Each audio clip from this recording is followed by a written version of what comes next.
Yo, this is Terrell from Hall of Fame D-Line, and these are Bully Rants. This next topic is probably really the most popular topic, and some people just like to hear me go off or try to give me a heart attack or whatever. But exotics. What do I think about them? What do I feel about them? I think we went through this like 5 times, but things have changed some, but it's still the same. First of all, from the first time I seen what they call an exotic, the problem I had with it back then, and now I really don't have that problem anymore, is just basically you had someone parading French bulldogs and English bulldogs with their ears clipped into the ring and basically saying that they were American bullies. That was a problem because it was bullshit, it was a lie.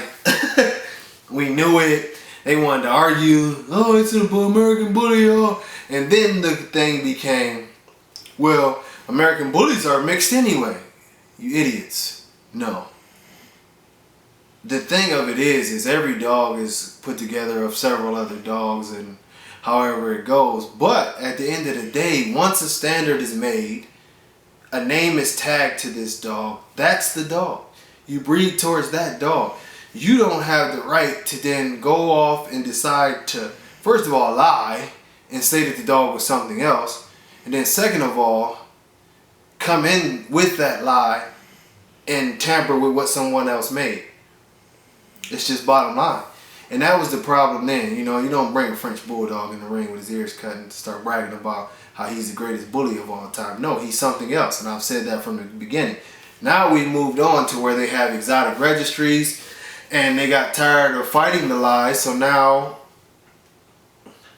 they're gonna do what they should have done in the first place. The only problem is, to this day, I've still not seen an exotic standard. What I see from exotic or so-called exotic breeders is just random bullshit breeding. Trying to throw this into this, trying to throw that into that. And the worst part about it is the breeding stock that most of you tend to choose are deformed dogs. Dogs that have heavy breathing problems, that have trouble walking, elbow dysplasia, hip dysplasia. I mean, I'm not going to go through all these things, but this is what you're choosing and you're calling that exotic. That's the problem now. It's because you put these dogs up on Facebook. The first place. I love it. You post up a dog, his little poor little arms just turn like this. His little tongue is out like that. He can't breathe. He can't move. You prop him up on a pillow and all kind of dumb shit. And then you get mad when someone says, what the hell is wrong with that dog?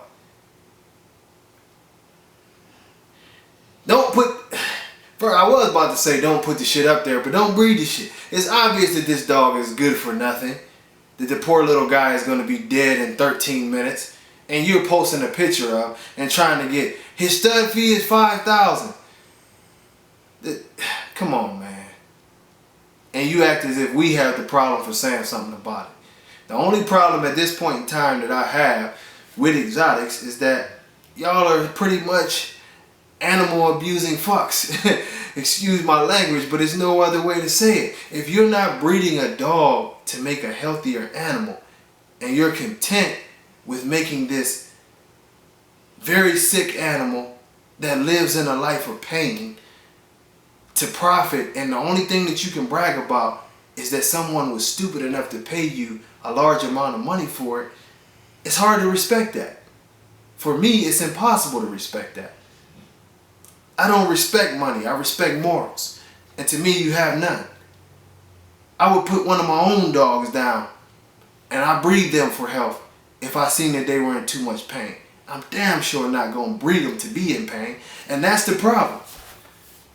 To me, the whole exotic movement was about a bunch of immoral people who decided to chase a dream that George had put out there, and I will use his name, and several other people have put out there, that you can become rich and buy houses and cars by breeding deformed dogs, tricking and lying to everybody. That's the problem I have. I'm not cut like that. I get my own grind and get my money. I'm not gonna sacrifice animals for that kind of situation. And I don't care how much you brag about what you made out of it, you still can't produce me a good animal. And that's what a real breeder does. So no, you're not a breeder. You just a piece of shit hustler that's basically profiting off of animal abuse. You know better than nobody else who they talk about abuse animals. You know, I can tell y'all story after story. I was in Ohio, 50-degree weather. There's a lot of people who can attest to this. And they're dragging dogs out of there who are choking up foam and doing everything else in 50-degree weather. And you're talking about that's a heat stroke. That's not a heat stroke. That's a checkout time. A dog can't even be in a regular environment, get a little excited, and he's ready to die. And several of them did. You know, I had my call my vet and tell you about the dog who died while getting jacked off. Couldn't even bust a nut and live. What is that?